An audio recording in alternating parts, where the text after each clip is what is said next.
নমস্কাৰ Indian Railways North East Frontier Railways NFR ফালৰ পৰা অফিচিয়েল নটিফিকেশ্যন ওলাইছে engagement for apprenticeship for training এপ্ৰেণ্টিছৰ কাৰণে ট্ৰেইনিঙৰ নটিফিকেশ্যন ওলাইছে।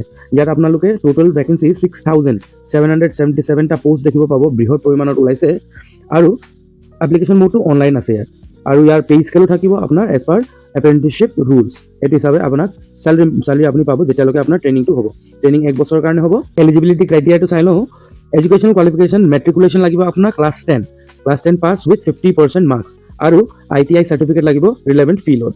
ইয়াৰ এজ লিমিটটো আছে আপোনাৰ মিনিমাম 15 এজৰ থাকিব লাগিব, 15 years অফ এজ আৰু মেক্সিমাম 24 এজ পাৰ হ'ব নালাগিব। ইয়াত এজৰ relaxation as per government rules এইটো থাকিব। নেশ্যনেলিটি ইণ্ডিয়ান হ'ব লাগিব আৰু ইয়াৰ কাৰণে এপ্লিকেশ্যন ফিটো আছে 100 rupees। এপ্লিকেশ্যন ফি নন ৰিফাণ্ডেবল আৰু এক্সামশ্যনটো আছে এপ্লিকেশ্যন ফি ST SC PWD ওমেন কেণ্ডিডেটছৰ কাৰণে একো আপোনাৰ এপ্লিকেশ্যন ফিটো নালাগিব। মনত থ'বলগীয়া ইম্পৰ্টেণ্ট ডেটছ কেইটা চাই লওঁ।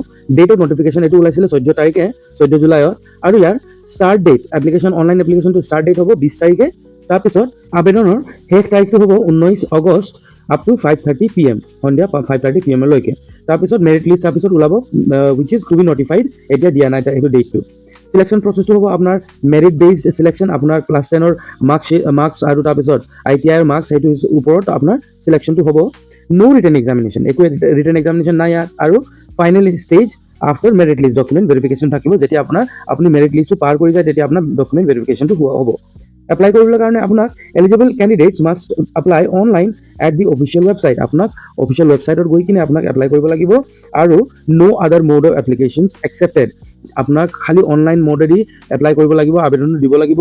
আপুনি পোষ্ট দি বা আপোনাক কোনোবাই কয় যে মই আপোনাৰ কাৰণে কৰি দিম তেনেকৈ এপ্লাই কৰি দিম তেনেকৈ বিশ্বাস কৰি নকৰিব। অনলাইন মোড দি হ'ব লাগিব। আপুনি পে'মেণ্ট কৰিব, তেতিয়া আপুনি এটা ৰিচিপ্ট প্ৰপাৰ ৰিচিপ্ট পাব এপ্লাই কৰাৰ পিছত। সেইটো এটা ভেলিড হয় এপ্লিকেশ্যন। কি ডকুমেণ্টছ ৰেডি ফৰ আপলোড, আপোনাক ডকুমেণ্টছ কেইটা ৰেডি কৰি থ'ব লাগিব আপলোড কৰিবলৈ কাৰণে যেতিয়া আপুনি এপ্লাই কৰে। আৰু নটিফিকেশ্যনটো আপুনি নিজে এবাৰ পঢ়ি ল'ব। যদি আপোনাক নটিফিকেশ্যনটোৰ লিংকটো লাগে আপুনি কমেণ্টটোত আপুনি দিব পাৰিব, মই আপোনাক অফিচিয়েল নটিফিকেশ্যনৰ লিংকটো আপোনাক শ্বেয়াৰ কৰি দিম। এপ্লাই কৰিবলৈ কাৰণে আপোনাক ভিজিট কৰিব লাগিব www.nfr.indianrailways.gov.in। এইটো ৱেবছাইটত গৈ কিনে আপোনাক প্ৰথমতে ৰেজিষ্টাৰ কৰিব লাগিব, তাৰপিছত লগ ইন কৰিব লাগিব, তাৰপিছত আকৌ আপোনাৰ ফৰ্ম ফিল আপ হ'ব আৰু ডকুমেণ্টছ কেইটা আপলোড হ'ব।